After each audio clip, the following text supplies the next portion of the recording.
in my experience, what I've seen is that it's often time frames don't always work out because we're there right at the day trying to get the network back up.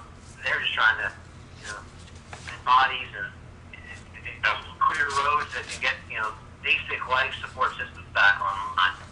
Yeah, I mean, when it happens to a small jurisdiction, I mean, we had our first tornado touchdown this year, and this is Baltimore, right? So the weather patterns are strange.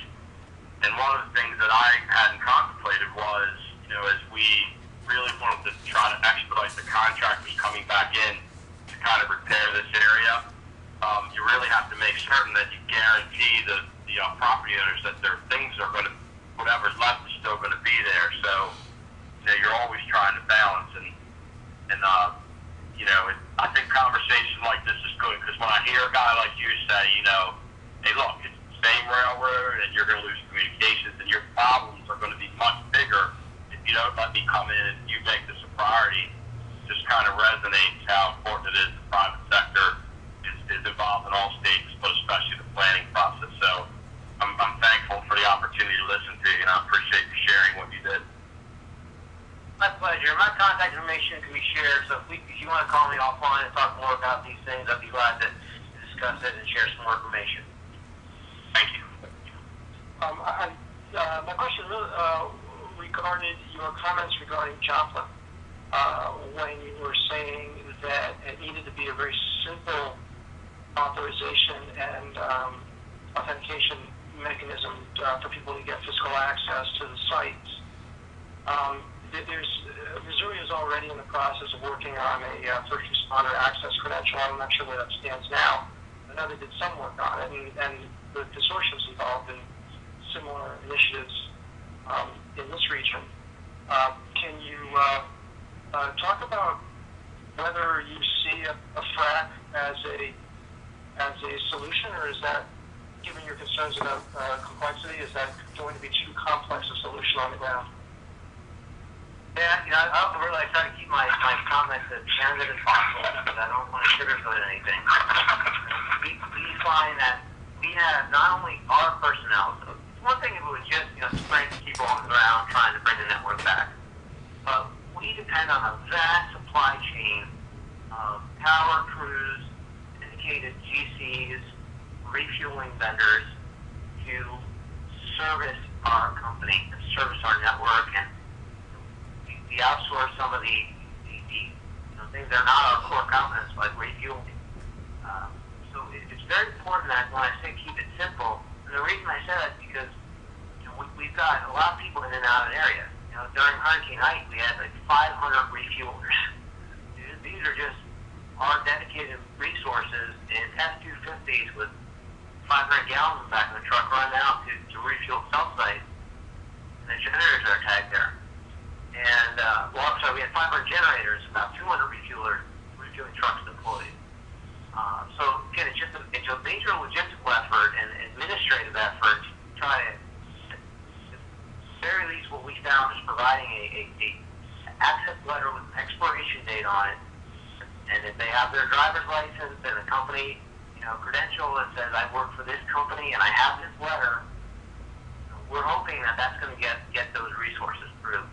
So having, a more formalized, a card that's got a microchip on it and, blood type, whatever, I think it's a great tool for true first responders who are, maybe firemen and emergency workers. But when you think about the private sector, we depend on that vast supply chain of other resources. So trying to get all those people to control that from an administrative perspective could be a challenge. So that's why we say, try to keep it simple. Is, can something as simple as a letter, company letterhead, an expiration date, and a driver's license for employees, and saying they work with it in a company ID, work, keep it as simple as possible. And it's common sense saying, I know that this, I think stated from the state, that the local jurisdictions understand, give priority access to essential service providers like telecom, utility workers. Thank you. Richard, thank you. What role does the federal government play in these regional integrated projects? Firstly, they fund most of them, so the role is significant.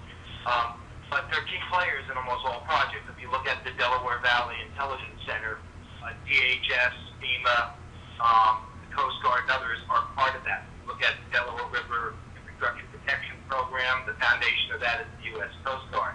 If you look at our whole concept of integration, this Dennis alluded to, FEMA's efforts, and we've used FEMA and did presentations on a number of these, but the maximum of maximums and the whole community, all of those concepts are basically the same foundation we have of integration with the private sector.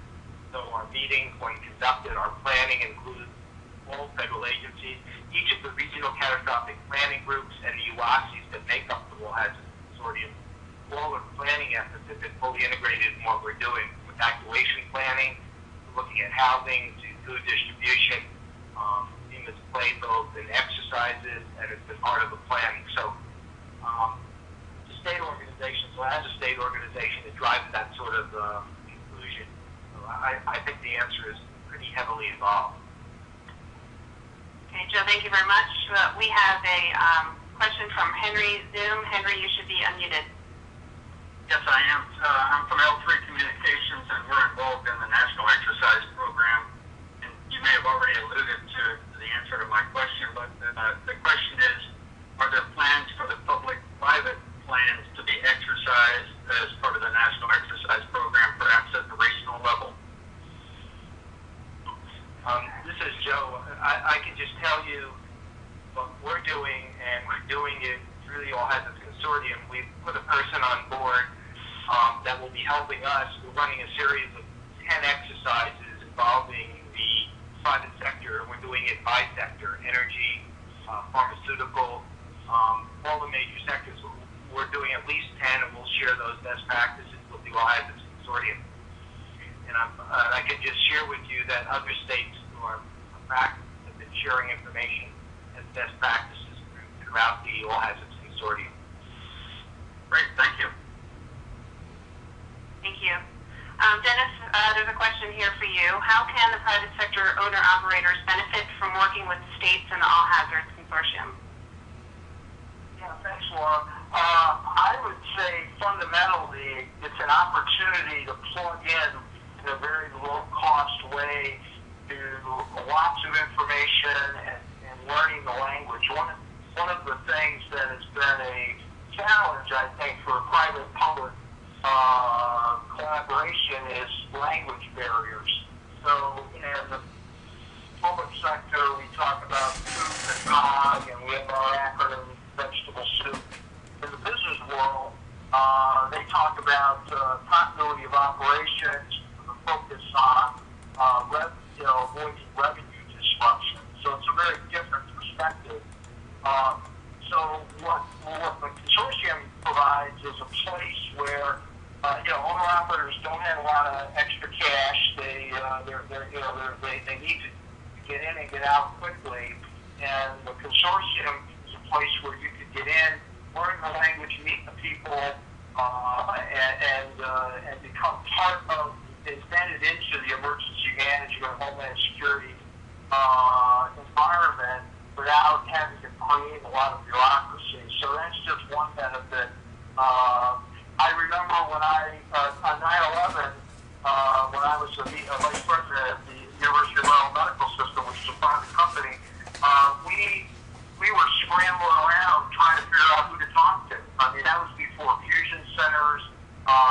We had our staff was in complete disruption and chaos because they were afraid of the anthrax situation at the time, and you just didn't know who to call. And what the consortium really provides is a place where you can get involved, get to know the players.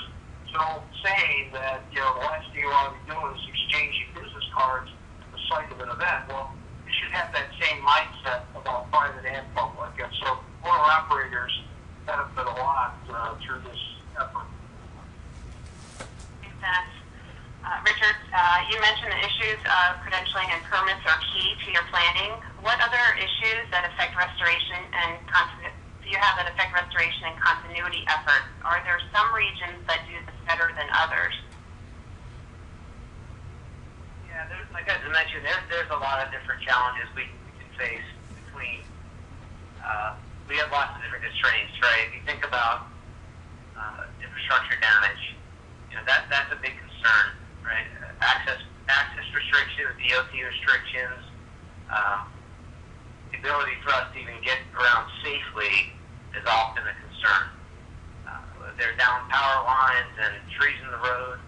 So overall, we will look to the local jurisdictions and hopefully implement infrastructure cleanup as fast as possible. We do try to get send out our teams with things like chainsaws and chains to get through area debris that may be on the roads. But primarily, we're not going to put them in jeopardy or in harm's way. So often those constraints do revolve around infrastructure restrictions, our ability to get in and around an area. And I also think we need to level set expectations that communication may be down. It may be down for many different reasons I mentioned before, whether it be telco or damage or our inability to access sites to reset those locations if they went down or for some reason. And if we can't get into those areas due to ice storms or snow events, we need to make sure that there's an expectation and understanding of the capabilities of telecommunications. It's a very complex design and engineering design, and there's lots of vulnerabilities throughout how the call processes the network. And if one of those things fails, we can mitigate the risk as much as we can, but natural disasters cause damage and other things that we can't mitigate. So if it's down and we can't get in there to fix it, it may be down until we can. So I think they're just those are the big constraints that I can think of. But even I threw in that hurricane or that aerial recon was an example. That was an issue we ran into during hike. The FAA had a temporary flight restriction. So we need to get in there to recon our locations, but we couldn't fly over the most critical, devastated areas to understand what happened to our network. Because you can only tell so much through alarming, so we need actually lay eyes and get a situational awareness, common operating picture of what's happened to our infrastructure, to our network.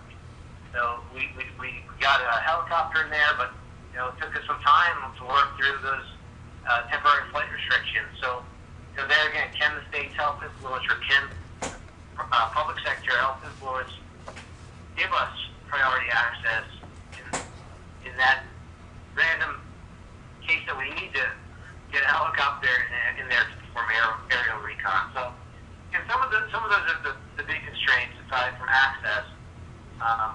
Hopefully that answers the question. There's obviously other things that we may not even predicted before, but primarily we've seen the biggest issue around being access, and then obviously restrictions around infrastructure and us getting around. Richard, if anybody has any questions after the webinar concludes, feel free to contact the consortium. Our website is ahcusa.org. I'd like to thank Tom, Joe, Dennis, and Richard for speaking on today's webinar. And I'd also like to thank Sprint for providing today's platform as well as sponsoring the webinar. The screenshot on your computer right now shows you a portion of our homepage. And as Dennis mentioned in his presentation, the 2011 Regional UASI and Planning Workshop report is now posted. So it's free for anyone to download as a PDF.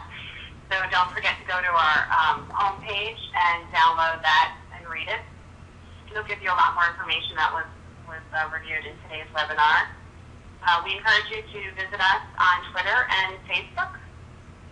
And I wanted to thank all of you for dialing in for today's webinar. As I mentioned earlier, everyone will receive a link, an audio link, and have the slides to the webinar very shortly. This ends today's webinar. Thank you so much for joining and have a great day.